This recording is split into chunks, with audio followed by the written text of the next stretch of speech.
Emily Turner's quiet walk home turned into every parent's nightmare the moment she crossed paths with Rick Dalton, a man who would soon become the most hunted kidnapper in Pine Hollow's history. But when police finally found Emily alive, locked inside a box deep in the woods, Rick was already gone, leaving behind only a chilling message that proved his game was far from over. It began on a quiet suburban street in late autumn, when 24-year-old Emily Turner vanished on her way home from her evening shift at a small cafe. Pine Hollow was the kind of town where people left their doors unlocked and waved at strangers, so her sudden disappearance felt like a nightmare no one was prepared for. Emily's car was found the next morning, parked at the edge of a dirt road just 2 miles from her workplace. The driver's side door was open, the keys were still dangling from the ignition, and her phone was lying on the passenger seat with the flashlight on. It looked as if she had stepped out for just a moment and never returned. The police were quick to respond, setting up search teams and bringing in dogs to trace her scent,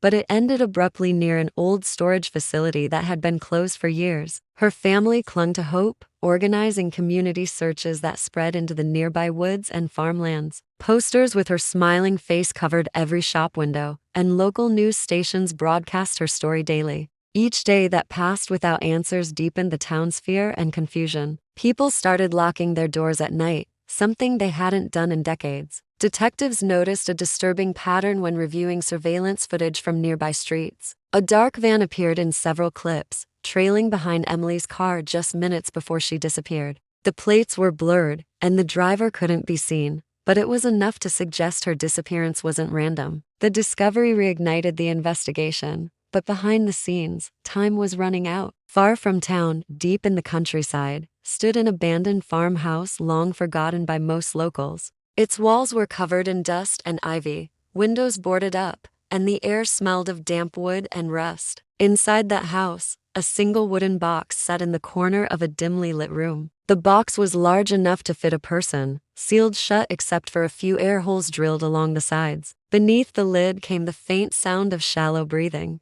Emily was still alive, trapped in the darkness, unaware of where she was or who had taken her. While search teams scoured fields and rivers, the one man who knew exactly where she was sat in his car nearby, listening to the police scanners with a cold, steady expression. To him, it wasn't fear, it was control. The investigation into Emily Turner's disappearance grew more complicated as detectives chased every possible lead. When the security footage showing the dark van was released to the public, several tips came in within hours. One caller mentioned a man named Rick Dalton, a local handyman who drove a similar van. He lived alone in a small, run-down property on the outskirts of Pine Hollow, a place most people avoided after dark. Detectives ran a background check and were surprised to find no criminal record, no recent employment history, and almost no digital footprint. It was as if he existed only in the shadows of the town. 2 officers visited Rick's home early one morning. The house looked abandoned from the outside, with overgrown weeds and rusted tools scattered in the yard. Rick answered the door wearing stained work clothes, his expression calm but detached. He allowed them to search the property, though they found nothing immediately suspicious. His van was parked out front, freshly washed, and the interior smelled of strong cleaning chemicals. There were faint scratches on his arms that he claimed were from fixing fences, and the detectives couldn't prove otherwise. With no solid evidence, they had no choice but to leave. Despite the lack of proof, Rick lingered in the minds of the investigators. Something about him didn't sit right. That same night, Detective Laura Evans drove past his property again, her instincts pushing her to look closer. From the edge of the road, she noticed fresh tire tracks leading into the dense woods behind his house. They seemed too deep to recent and too deliberate to ignore. She marked the location and decided to return with a search team in the morning.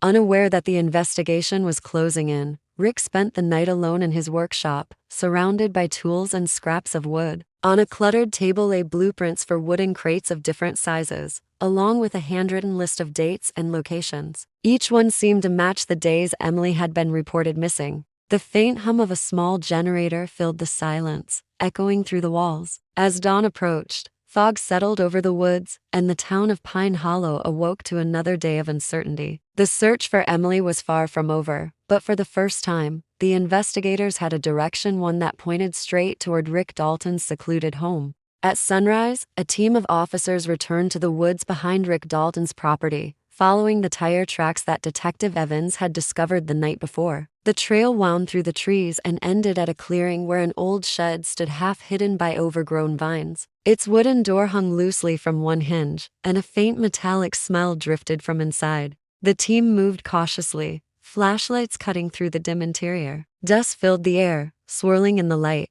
and the silence was so heavy that every step seemed too loud. Inside the shed, they found workbenches stacked with old tools, coils of rope, and several empty gasoline cans. One corner of the shed was covered by a tarp, weighted down with stones. When officers lifted it, they uncovered a large wooden crate nailed shut with heavy boards. It was roughly built, with small holes drilled along the sides. Everyone froze for a moment, realizing this could be the key to the entire case. They pried open the lid carefully, afraid of what they might find inside. As the nails came loose, a faint sound broke the silence, a weak, muffled breath. The crate was opened fully, and to everyone's shock, Emily Turner lay inside. Her skin was pale, her wrists bruised, but her eyes fluttered open when the light touched her face. She was alive. Paramedics rushed in within minutes, wrapping her in blankets and carrying her to safety. It was a miracle no one had expected. News spread through Pine Hollow like wildfire. The missing girl had been found, against all odds, and the entire town celebrated what felt like a victory over fear. But for the detectives, relief quickly turned to urgency. If Emily had been found, it meant her captor would soon realize his plan had failed and that he was still out there. When officers stormed Rick Dalton's property later that afternoon, they found the house eerily empty. His van was gone,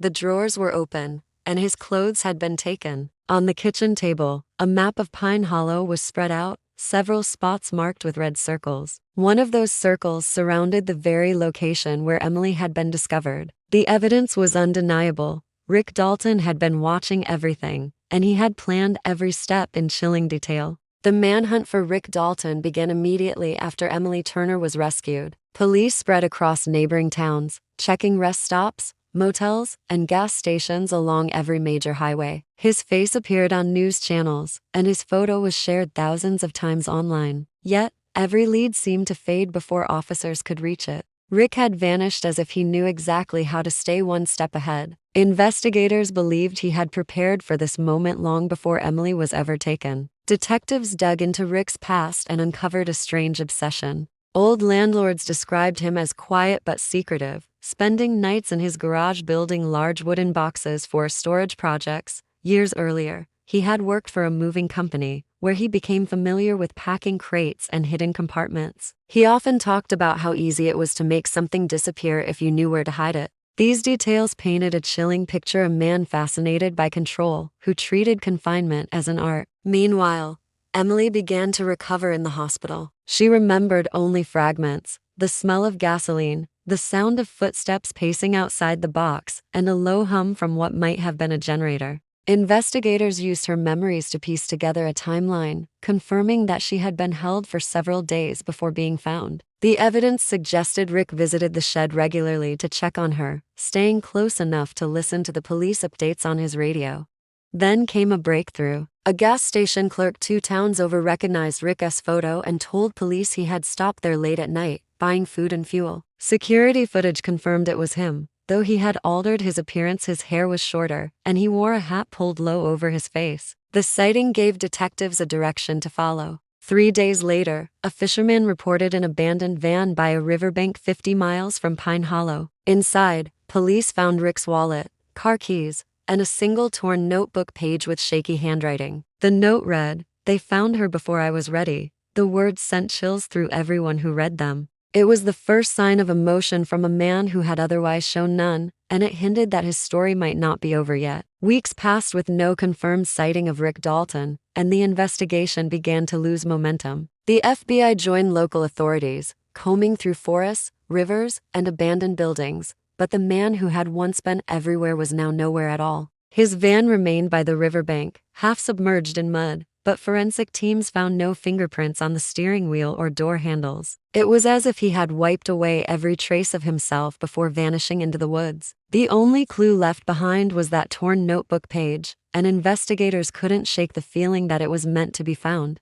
Emily, slowly recovering, tried to return to some sense of normal life. Reporters waited outside her home, and the public hailed her as a symbol of survival. Yet behind closed doors, she remained haunted by fragments of sound: the soft scraping of metal, the creak of footsteps circling her box, and the low hum of a voice she could never quite remember. Sometimes she woke at night certain that someone was standing outside her window, though no one ever was. Months later, a hiker exploring a remote section of forest came across a small campsite hidden behind a rock formation. The ashes of an old fire lay cold beside a pile of papers, partially burned and scattered by the wind. Among them were sketches of wooden boxes, lists of towns, and notes written in Rick's handwriting. Forensic tests confirmed it was his camp, but there were no signs of his body or belongings. Investigators began to suspect that he had survived and was living off the grid, waiting for the attention to fade. The town of Pine Hollow tried to move on, though unease lingered like a shadow.